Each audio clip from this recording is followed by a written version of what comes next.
بسم اللہ الرحمن الرحیم۔ محترم دوستو، آج کی ویڈیو میں کربلا کے میدان سے دختر سیدنا حضرت علی المرتضیٰ علیہ السلام یعنی سیدنا زینب علیہ السلام کا ایک ایسا دردناک اور المناک واقعہ بیان کرنے جا رہے ہیں جس کو سن کر آپ کے آنسو نہ تھمیں گے۔ محترم ساتھیوں، ذرا تصور میں تو لائیے، خاندان اہل بیت یعنی یہ وہ خاندان ہے جن کی گھر کی چار دیواری میں جبرائیل امین علیہ السلام بھی اجازت کے بغیر تشریف نہ لاتے ہوں۔ اس گھر کی پاک مستورات کے سروں سے ان کی چادریں اتاری گئیں، ان کے تقدس کو پامال کیا گیا، ان کو بے پردگی کی حالت میں قیدی بنا کر بازاروں میں پھرایا گیا۔ اس نبی آخر زمان صلی اللہ علیہ وسلم کی بیٹیوں کو در بدر بے پردہ کیا گیا۔ جس نبی نے عورت کو وہ مقام دیا کہ جہاں عورت کو زندہ دفن کر دیا جاتا تھا، اس نبی آخر زمان صلی اللہ علیہ وسلم کی معصوم کلیوں کو بے پردہ بے آبرو کیا گیا۔ جس نبی نے عورت کا مقام اس طرح سے اجاگر کیا کہ عورت کو مرد کے شانہ بشانہ برابر کے حقوق فراہم کیے۔ روایات میں آتا ہے کہ بنو ہاشم کی عورتیں سیاہ چادر اوڑھا کرتی تھیں۔ سیدہ زینب بنت علی علیہ السلام کی اس پاک چادر کا یہ دردناک واقعہ دلوں کو تھام کر سنیے گا، اور ہو سکے تو اپنی بیٹیوں کو بھی ضرور سنائیے گا تاکہ انہیں بھی پاک بیویوں کی عزت اور ان کی طہارت پر پختہ کامل یقین ہو سکے اور اپنی زندگیوں کو بھی اسی حیا اور اسی پردے کے ساتھ گزاریں۔ بدبخت یزیدیوں نے جب تمام شہدائے کربلا کے سر اتار کر نیزوں پر بلند کر لیے اور ان کے مبارک جسموں کو بے گور و کفن کربلا کے ریگستانوں میں چھوڑ دیا، تو اس کے بعد کے واقعات کسی طور پر بھی سانحہ کربلا سے کم دردناک نہیں۔ کربلا صرف میدان جنگ کا نام نہیں ہے، یہ ایک آزمائش ہے جہاں وفا کے میدان میں لہو سے تاریخ لکھی گئی، جہاں نیزوں پر قرآن تلاوت کرتا تھا، اور جہاں صبر کا پیکر ایک بیٹی، ایک بہن، ایک قیدی بی بی زینب بن کر ابھری۔ زخموں سے چور لاشوں کے درمیان ٹوٹے خیموں کے سائے تلے ایک ماں جیسی بہن کھڑی تھی، جس کی جھکی کمر اور لرزتی آنکھیں آج بھی کربلا کی گواہی دیتی ہیں، جنہوں نے بھائی کا لاشا اٹھایا، بھتیجوں کی لاشیں سنبھالیں اور پھر یزید کے دربار میں کھڑے ہو کر حق کا اعلان کیا۔ یہ بی بی زینب تھیں جنہوں نے دکھ سہ کر بھی باطل کے سامنے سر نہ جھکایا، بلکہ سچائی کا پرچم بلند رکھا۔ کربلا ختم ہو چکی تھی، مگر زینب کا قرب ابھی باقی تھا۔ شیعہ عالم علامہ طالب جوہری فرماتے ہیں کہ ایک دفعہ نبی کریم صلی اللہ علیہ وآلہ وسلم کی بارگاہ میں ایک صحابی حاضر ہوئے اور آ کر دست بدستہ عرض کرنے لگے، یا رسول اللہ، میرے گھر میں میرے معصوم بچے کئی دنوں سے بھوکے ہیں، ان کے لیے کچھ کھانے کا بندوبست فرما دیجیے۔ نبی صلی اللہ علیہ وسلم نے اپنے صحابہ کرام سے کہا کہ کون ہے جو اپنے اس مسلمان بھائی کی فاقہ ذرا بچوں کے لیے کھانے کا بندوبست کرے؟ تو کوئی بھی صحابی اس کی حامی نہ بھر سکے، کیونکہ نبی کریم صلی اللہ علیہ وآلہ وسلم کے یہ جانسار ساتھی آپ صلی اللہ علیہ وآلہ وسلم کی طرح فقر و فاقہ، زہد و تقویٰ کی زندگی بسر کرتے تھے۔ کسی کے گھر میں کھانے کے لیے کچھ نہ تھا، آپ صلی اللہ علیہ وسلم خود کئی روز تک پانی اور کھجور پر گزارا فرمایا کرتے تھے۔ جب کسی بھی صحابی کی جانب سے کچھ نہ بن پڑا تو نبی رحمت صلی اللہ علیہ وآلہ وسلم نے حضرت سلمان فارسی رضی اللہ عنہ سے فرمایا کہ اس سائل کو در سیدہ پر لے جاؤ، اور ان سے کچھ بن پڑے تو اس کی مدد کر دی جائے، لیکن قربان جائیں سید فاطمہ بنت محمد صلی اللہ علیہ وسلم بھی نبی رحمت صلی اللہ علیہ وآلہ وسلم کی لاڈلی چہیتی بیٹی تھی، جنتی عورتوں کی سردار تھی، وہ بھی فقر و فاقہ کی زندگی ہی بسر کرتی تھی، نہایت سادہ زندگی بسر کرتی تھی۔ نبی صلی اللہ علیہ وآلہ وسلم کے اس لخت جگر کا انکار نہ ہوا، اور انہوں نے حضرت سلمان فارسی سے کہا کہ یہ میری چادر بازار میں لے جاؤ اور اس کو فروخت کر کے جو کچھ بن پڑے سائل کی مدد کر دینا۔ روایات میں آتا ہے کہ جب سلمان فارسی وہ پاک چادر بیچنے کی غرض سے بازار میں لے کر گئے، ایک بوڑھے یہودی راہب نے سلمان فارسی سے کہا کہ میں تم سے یہ چادر خرید لوں گا، لیکن یہ چادر مجھے کچھ دیر کے لیے دے دو۔ وہ بوڑھا یہودی اس چادر پاک کو اپنے گھر کے اندر لے گیا۔ وہ ایک راہب تھا۔ اس بوڑھے راہب یہودی نے سیدہ کی پاک چادر کو اپنے کچھ پرانے آسمانی صحیفوں کے ساتھ ملایا اور باہر آیا اور کانپتے ہوئے ہاتھوں سے وہ چادر سلمان فارسی کو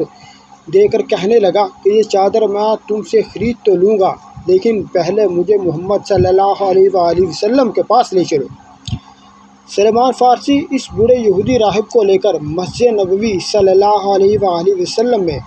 حضور کی بارگاہ میں لے آئے۔ اس بوڑھے یہودی راہب نے کہا، اے محمد صلی اللہ علیہ وآلہ وسلم، میں اس بات کی گواہی دیتا ہوں کہ آپ اللہ کے رسول ہیں اور اللہ کے سوا کوئی عبادت کے لائق نہیں۔ تمام صحابہ حیرت سے اس کا منہ دیکھنے لگے کہ یہ تو ایک یہودی راہب تھا، اب اچانک یہ کیسے اسلام قبول کرنے لگا۔ اس کے ساتھ حضرت سلمان فارسی بھی تشریف فرما تھے۔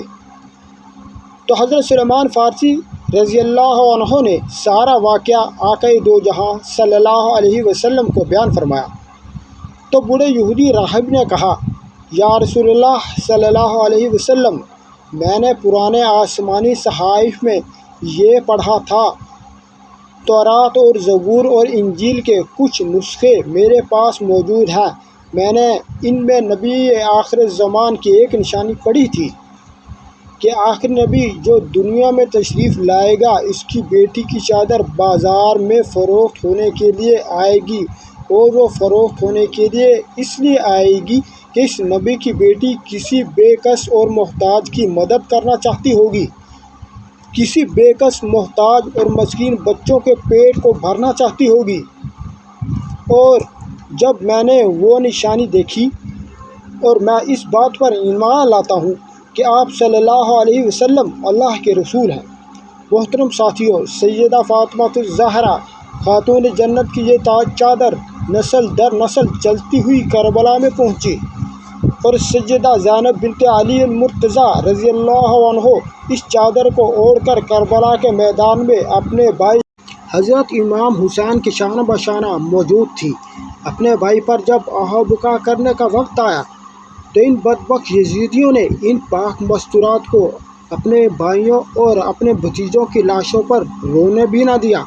ان کے لاشوں کو پامال کر دیا، گھوڑوں کی ٹاپوں سے ان کو مسخ کرنے کی کوشش کی، ان کی سروں کو اتار کر نیزوں پر سجا کر انعام اور اقتدار کی لالچ میں اندھے ہو کر یزید بدبخت کے پاس دمشق میں لے جانے لگے۔ لیکن اس سے پہلے شمر بدبخت نے حکم دیا کہ اہل بیت کی پاک خواتین کے خیمے بھی لوٹ کر خیموں میں جو سامان موجود ہے وہ بھی لوٹ لیا جائے اور خیموں کو آگ لگا دی جائے۔ شمر کا ایک بدبخت سپاہی خولی بن یزید، جس نے حضرت امام حسین علیہ السلام کا سر اقدس بھی قلم کیا تھا اور اس کو نیزے پر سجا کر دمشق لے گیا تھا، اس بدبخت نے حضرت سیدہ فاطمہ سلام اللہ علیہا کی پاک چادر کو چھیننا چاہا۔ آپ کی چادر کو آپ کے سر سے کھینچ کر اتار دیا، سیدہ خاتون جنت کو بے پردہ کیا، بے آبرو کرنے کی کوشش کی، ان کی حرمت کے تقدس کو پامال کرنے کی ناپاک جسارت کی۔ لیکن یہ سب کچھ شمر ملعون کے سامنے ہو رہا تھا، ابن زیاد دیکھ رہا تھا، اللہ تعالیٰ کے فرشتے بھی دیکھ رہے تھے، لیکن اللہ تبارک و تعالیٰ نے ان کو ڈھیل دے رکھی تھی۔ سیدہ زینب علیہ السلام نے آسمان کی طرف نظر دوڑائی اور کہا، اے پروردگار، ہم تیری رضا پر راضی ہیں، ہم تیری آزمائش پر لبیک کہتے ہیں۔ یا پروردگار، ہم ابراہیم علیہ السلام کی اولاد میں سے ہیں جنہوں نے ہر آزمائش پر اپنے آپ کو ثابت قدم رکھا، ہم بھی تیرے نبی صلی اللہ علیہ وآلہ وسلم کے ذریعے ابراہیم کی اولاد میں سے ہیں، ہم بھی تیری رضا پر راضی ہیں۔ محترم ساتھیوں، کربلا کا واقعہ، دردناک واقعہ وقوع پذیر ہونے جانے کے بعد یزیدیوں کو انعام و اکرام ملا، ان کو اقتدار ملے، ان کو حکومتیں ملی، اختیارات ملے، اور یہ سب یزید بدبخت کے مرہون منت تھے جو کہتے ہیں کہ یزید نے کچھ نہیں کیا۔ اگر یہ یزید نے کچھ نہیں کیا تھا تو اس بدبخت نے پھر ان بدبختوں کو جنہوں نے حضرت امام حسین علیہ السلام پر ظلم کے پہاڑ توڑے، ان کو سزائیں کیوں نہ دی، بلکہ اس نے ان کو انعام و اکرام سے، حکومتوں سے، اختیارات سے نواز دیا۔ چند سال بعد ہی یزید بدبخت واصل جہنم ہوا اور کوفہ پر امیر مختار سقفی کا تسلط قائم ہوا، تو اس نے دعویٰ کیا وہ کربلا کے تمام بدبختوں کو سزا دے گا۔ اور جب اس کے سامنے خولی بن یزید گرفتار کر کے لایا گیا، جس نے سیدہ زینب بنت علی المرتضیٰ کی چادر کو کھینچا تھا، انہیں بے پردہ کرنے کی کوشش کی تھی، جب یہ بدبخت لایا گیا تو مختار سقفی نے پوچھا بتا تیرا جرم کیا ہے؟ اب خولی بن یزید کی زبان لڑکھڑانے لگی، خوف سے کانپنے لگا، کہنے لگا مختار میں نے کچھ نہ کیا، میں نے کوئی جرم نہیں کیا۔ مختار نے کہا تو اپنا جرم خود بتاتا ہے یا پھر میں تیرا سر قلم کر دوں۔ وہ کہنے لگا کہ میں نے کچھ جرم نہیں کیا، میں نے بس سیدہ زینب بنت علی کی چادر کو کھینچا تھا۔ یہ سننا تھا کہ دربار پر گہرا سناٹا چھا گیا۔ مختار سقفی کے ہاتھ غصے سے کانپنے لگے۔ مختار نے کہا جس گھر کی چار دیواری میں فرشتے بھی اجازت کے بغیر نہیں اترتے ہو، تو نے اس گھر کی پاک بی بی کو بے آبرو کرنے کی کوشش کی۔ مختار سقفی نے حکم دیا کہ اس بخت کے سر سے لے کر پاؤں تک 2 ٹکڑے کر دیے جائیں اور پھر اس کی لاش کو جلا کر اس کی خاک کو اڑا دیا جائے۔ ایسی ہی ویڈیوز دیکھنے کے لیے ہمارے چینل کو